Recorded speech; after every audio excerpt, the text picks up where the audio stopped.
నేను ఈ వీడియో చూసిన తర్వాత ఎవరోలే పట్టించుకోవాల్సిన అవసరం లేదనుకొని నేను పెద్దగా దాని గురించి ఇంట్రెస్ట్ చూపించలేదు. తర్వాత తెలిసింది అతను ఎమ్మెల్యే అంట.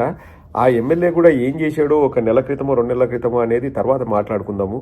కానీ వాళ్ళు మన రాష్ట్రంలో ఉండారా, వేరే దేశంలో ఉండారా, ఏం జరుగుతుందో కూడా అతని దృష్టికి రాలేదని ఒక వీడియో చెప్తున్నాను. నిజంగా షాకింగ్ వీడియో అండి.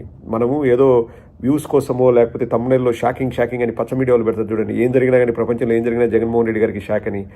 అలాంటి కొన్ని డూప్లికేట్ షాక్లు ఉంటాయి. ఇది నిజమైన షాక్ అండి. ఇది నేనైతే షాక్ తిన్నా. అతను ఒక ఎమ్మెల్యే అంట. ఒక్కసారి ఏం మాట్లాడుతున్నాడో వినండి. ఉర్సా క్లస్టర్స్కి భూములు ఇచ్చిండేది ఆయన దృష్టిలో అయితే లేదంట. అంటే ఇంకా ఏం చేస్తున్నావు, గుడ్డి గుర్రం పళ్ళు తోముతున్నావా? ఓ ఎమ్మెల్యే, ఇతని పేరు కూడా నాకు తెలియదు. పేరు ఏదో ఉంది, ఏదో పేర్లే, వాట్ ఎవర్ ఇట్ ఈస్. ఇప్పుడు పేరు ఎక్కడుంది ఏంటి? ఎమ్మెల్యే విజయ్ అంటబ్బా, ఏదో విజయ్ అంట. కానీ ఉర్సా క్లస్టర్స్ గురించి తెలుసుకునేంత టైము కానీ ఇంట్రెస్ట్ కానీ లేదంట ఈ క్యాండిడేట్కి. మరి ఏం చేస్తుంటాడన్నా అంటే మీకు గుర్తుందా? ఏదో ప్రోగ్రాం జరిగిందబ్బా, ఎమ్మెల్యేలు అందరూ కలిసి స్టేజ్ పైన నాటకాలు వేశారు. అందులో పాల్గొన్నాడు ఈ విజయ్. నాకు అలా తెలుసు. అదేనండి, మన విగ్గురాజు ఏదో గెటప్ వేసాడు. ఆ గెటప్ చూసి అంటే వద్దులేండి, ఎంత తక్కువ మాట్లాడుకుంటే అంత మంచిది. ఇప్పుడు టాపిక్ విగ్గురాజు కాదు, ఈ ఈ ఈ అందగాడు టాపిక్. సో ఇతను కూడా ఏదో స్టేజ్ మీద ఏదో వేసి ఏదో నాటకాన్ని రక్తి కట్టించాడు. అతను చెప్తున్నాడు ఉర్సా క్లస్టర్స్ ఆయన దృష్టికి రాలేదట. ఇంక నీ దృష్టికి ఏమొచ్చింది? స్టేజ్ మీద ఎట్లా నాటకాలు ఆడాలి, ఎట్లా నాటకాలు చేయాలి, లేకపోతే నిజ జీవితంలో ఎట్లా నాటకాలు ఆడాలి, నాటకాలు ఆడి ఎలా మెప్పు పొందాలి, ఇదేనా నీకు వచ్చింది నీ దృష్టిలోకి? ఏమయ్యా విజయ్, కొంచెమైనా సోయ ఉందా లేదా?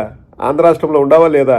కొంచెమైనా ఉండాలి కదా మాట్లాడేటప్పుడు. నా దృష్టికి రాలేదంటే నీ దృష్టికి ఎవరు చంద్రబాబు నాయుడు ఫోన్ చేసి చెప్పాలా, లేకపోతే లోకేష్ ఫోన్ చేసి చెప్పాలా, లేకపోతే ఆ అబ్బూరి ఫోన్ చేసి చెప్పాలా, కేసీని చిన్ని ఫోన్ చేసి చెప్పాలా? నీ దృష్టికి రాలేదు ఏంది? నువ్వు ఏమనుకుంటున్నావు? నువ్వు నీ ఇంట్లో కూర్చొని నువ్వు నాటకాలు రిహార్సల్ చేస్తుంటే ఎవరో తీసుకొచ్చి నీ దృష్టికి తీసుకురావాలన్నా? ఇంతకంటే చేతగాని మాటలు ఉండవండి. ఇంతకంటే ఇంకా దౌర్భాగ్యపు మాటలు, చేతగాని మాటలు. ఇంకా అంటే నేను అనేది ఇప్పుడు ప్రాబ్లం మాకేదో బూమరాంగ్ అవుతుంది కదా, మేము పారిపోతాము, అది కూడా కాదండి.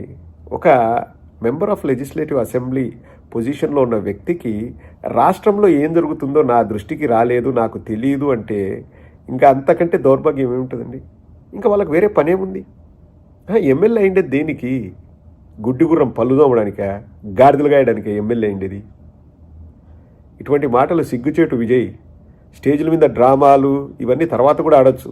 నువ్వేదో పెద్ద కళాకారుడివా, లేకపోతే నువ్వేదో పొడిసి సించి శాటేసేవాడు అనుకుంటావేమో. నీకు కళల మీద అభిమానం ఉంటే ఆ కళలు నువ్వు వెతుక్కుంటావు, లేకపోతే ఇంట్లో పడుకొని కలగను. నీకు ఎమ్మెల్యే పదవి ఎందుకు? దేనికయ్యా విజయ్ చెప్పు, ఎమ్మెల్యే పదవి దేనికి నీకు? ఏం విజయో నాకు తెలియదు. విజయ్ అని ఉంది ఆడ, ఎమ్మెల్యే విజయ్ అని. ఇతన్ని నేను ఫస్ట్ టైం చూసింది ఆడ స్టేజ్ పైన ఎక్కి నాటకాలు ఆడుతుంటే చూశాను. ఇంకా నాటకాలు ఆడేవాళ్ళు స్టేజ్ల మీద వేసిన నాటకాలు అవి అలవాటయ్యి ఇప్పుడు కెమెరా మీద కూడా నాటకాలు ఆడుతుంటే సినిమాల్లో ట్రై చేయి. సినిమాలో బాగా మంచి రక్తి కట్టిస్తావు నువ్వు. ఫేస్లో కొంచెం ఇంకా ఇంప్రూవ్ అవ్వాలి. ఎందుకంటే మాట నాకు తెలియదు అంటాడు కానీ ఫేస్ మాత్రం నాకు తెలుసు అన్నట్లే పెట్టాడు. ఇంకా అంత జూమ్ చేసి నేను చూపించలేను ఆ కళాకారుడి విన్యాసాలను. బట్ విజయ్, ఇది ఒక ఎమ్మెల్యే స్థాయి వ్యక్తికి సూట్ కావు. నువ్వు 2 పనులు చేయొచ్చు. ఒకటి, ఎమ్మెల్యే పదవికి రాజీనామా చేసి కళల మీద దృష్టి పెట్టచ్చు, నాటకాలు వేసుకోవడానికి వీధి నాటకాలు వేసుకోవచ్చు. లేదంటే రెండోది, వాస్తవాలు మాట్లాడడం నేర్చుకో. నీకు ఉర్సా క్లస్టర్స్ గురించి నీకు తెలుసని అందరికీ తెలుసు, కానీ నా దృష్టికి రాలేదు, నా ఇంటి గుమ్మం దగ్గరికి రాలేదు, లేకపోతే నా ఇంటి పైన ఉండే బాల్కనీ దగ్గరికి రాలేదు. ఈ మాటలు వద్దు, ఈ చచ్చు మాటలు వద్దు.